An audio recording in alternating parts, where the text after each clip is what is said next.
Hello friends, आज के video में आप सबके लिए लाए हैं एनसीईआरटी क्लास 7 का हिस्ट्री का चैप्टर नंबर 7। चैप्टर का नाम है जनजातियाँ, खानाबदोश और एक जगह बचे हुए समुदाय। तो आइए देख लेते हैं। तो सबसे पहला पॉइंट है जनजातीय समाज।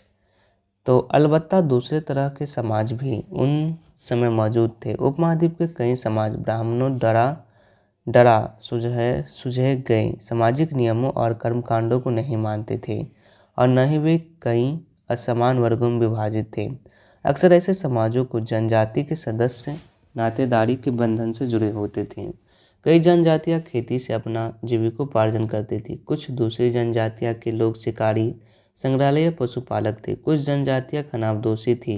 इन उपमहाद्वीप के विभिन्न हिस्सों में कई बड़ी जनजातियां फली फूली। ओके, जनजातीय लोग कौन थे? समकालीन इतिहासकारों और मुसाफिरों ने जनजातियों के बारे में बहुत कम जानकारी दी है। जनजातीय लोग भारत के लगभग हर क्षेत्र में पाए जाते थे। इनका इलाका और प्रभाव समय के साथ साथ बदलता रहता था। पंजाब में खोखर जनजाति 13वीं सदी के दौरान बहुत प्रभावशाली थी। यहाँ बाद में गख्खर लोग ज़्यादा महत्वपूर्ण हो गए। उसके मुखिया कमाल खान क्या है, आइए देख लेते हैं। उसका जो मुखिया था कमाल खान गख्खर को बादशाह अकबर ने मनसबदार बनाया था। उत्तर पश्चिम में एक और विशाल एवं शक्तिशाली जनजाति थी बलोच। ये लोग अलग अलग मुखियों गढ़ियों की जनजातियां रहती थीं। उपमहाद्वीप के सुदूर उत्तर पूर्व भाग भी नागा, ओहम और कई दूसरी जनजातियां का पूरी तरह प्रभुत्व था। बिहार और झारखंड में 12वीं सदी तक चेर सरदार शाही का उदय हो चुका था। कर्नाटक और महाराष्ट्र की पहाड़ियाँ कोली, बिराद और भीलों की बड़ी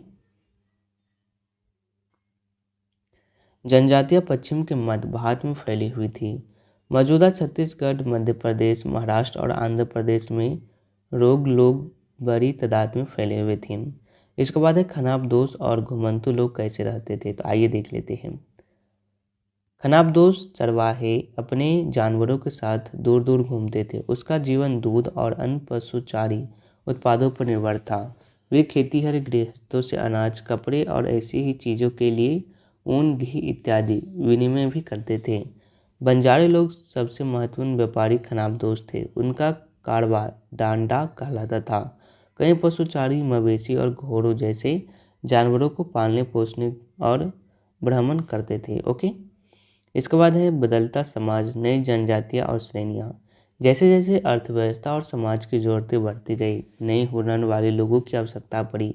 वर्णों के भीतरी छोटी छोटी जनजातियाँ उभरने लगी। उदाहरण के लिए ब्राह्मणों के बीच नई जातियाँ सामने आईं। दूसरी और कई जनजातियाँ और सामाजिक समूहों को जाति विभाजित समाज में शामिल कर लिया गया। उन्हें जातियों का दर्जा दे दिया गया। वर्ण की बजाय जाति समाज के संगठन का आधार बनी। ओके, 11वीं और 12वीं सदी तक आते आते क्षत्रिय के बीच नए राजपूत गोत्र की ताकत में काफ़ी इजाफा हुआ। राज्यों की उत्पत्ति जनजातीय लोगों के बीच हुए सामाजिक बदलाव से गहराई से संबंधित है। इसके बाद है नज़दीक से एक नज़र।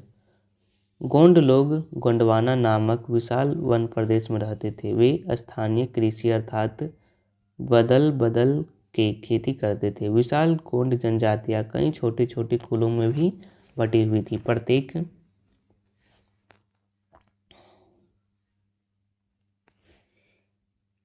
प्रत्येक कुल का अपना राजा या राय होता था। जिस समय दिल्ली के सुल्तानों की ताकत घट रही थी, उसी समय कुछ बड़े गोंड राज्य छोटे गोंड सरदारों पर हावी होने लगे थे। गढ़ काटवा के गोंड का राज्य में 70,000 गांव थे। यह एक समृद्ध राज था। गोंड सरदारों को अब राजपूतों के रूप में मान्यता प्राप्त करने की चाहत हुई।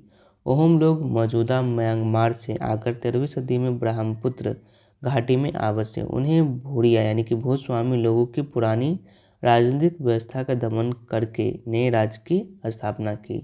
ओके, इसके बाद 16वीं सदी के दौरान उन्होंने कोचहाजो 1581 के राज्यों को अपने राज्य में मिला लिया।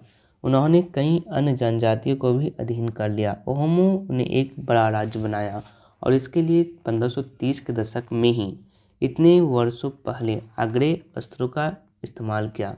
1660 तक आते आते वे उच्च स्तरीय बारूद और तोपों का निर्माण करने में सक्षम हो गए। अहोम समाज कुलों में विभाजित था जिन्हें खेल कहा जाता था।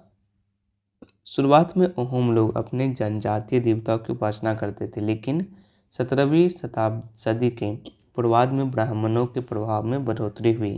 अहोम समाज एक अत्यंत परिष्कृत समाज था। तो आज के वीडियो में बस इतना ही। Thanks for watching this video. Thank you.